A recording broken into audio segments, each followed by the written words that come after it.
Na mtazamaji, shule ya msingi ya Lafithi eneo bunge la Magarini kaunti ya Kilifi imekuwa ikikumbwa na changamoto ya miundo msingi kwa miaka mingi. Wanafunzi wakilazimika kusoma chini ya mti na madarasa duni yamechangia idadi ndogo ya wanafunzi, huku wengine wakikosa masomo. Hata hivyo, hali hii huenda ikabadilika baada ya shule hiyo kupokea msaada wa ujenzi wa madarasa matatu. Ndio hali halisi katika shule ya msingi ya Lafithi eneo bunge la Magarini kaunti ya Kilifi, darasa hili likitoa taswira kamili ya tatizo la miundo msingi shuleni, hali ambayo imekuwa hivi kwa muda mrefu na kuchangia kwa wanafunzi kukosa masomo. Drop out wako kwa sababu ya distance, wakitembea wengine husinywa njiani katika masomo yao, na akaona afadhali aachane na kusoma kwa sababu ya distance.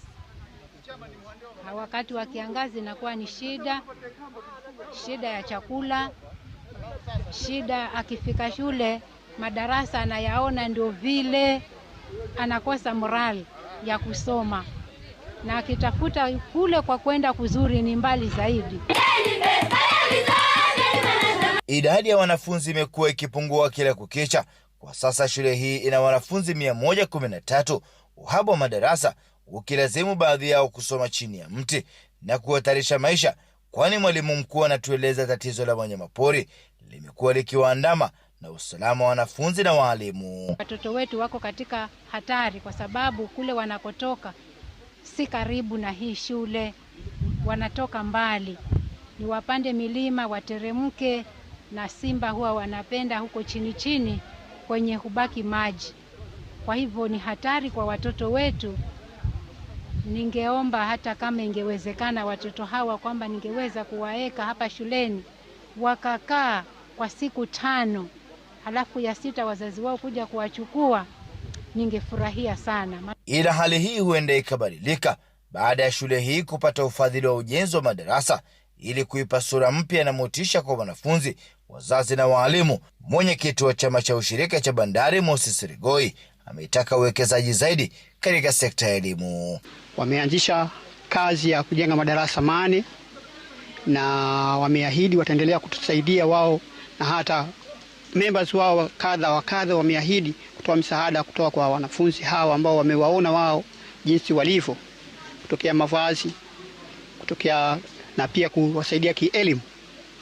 Tunashukuru sana Bandari Sacco kwamba wamefika wao wenyewe na kujionea na wakaona pale ambapo wanaweza kutusaidia. Tutashukuru sana, kana kwamba Mungu atatuwezesha ili miaka ijayo tutakuwa tukikagua na kuandika historia ya kwamba siku moja kuna watu walikuja na wakafanya mambo. And we have committed ourselves as a Sacco that we will continue to build a school. What I want to tell Kenyans is that there are so many Kenyans who are suffering, and it is important for us as Kenyans. Mungu amekubariki uwe baraka kwa watu wengine. Let us come out and help those who are down.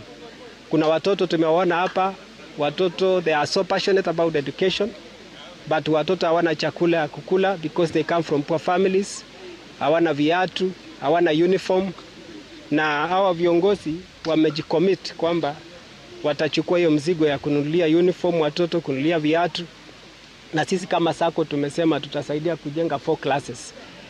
Maanake hii iko nyuma hapa ni ya matope. Itaenda kwa darasa, kwa maana kuna darasa la kwanza ambalo liko hali ngumu, pia na la pili, lakini tukianza na darasa moja, shida moja itakuwa imeondoka. Kwa sasa shule hii inatazamia kubadili mkondo baada ya kupigwa jeki, hali hii ikitoa taswira ya masomo vitongojini na uhitaji wa uwekezaji katika sekta ya elimu, hasa katika shule za umma. Francis Mtalaki, Ringa.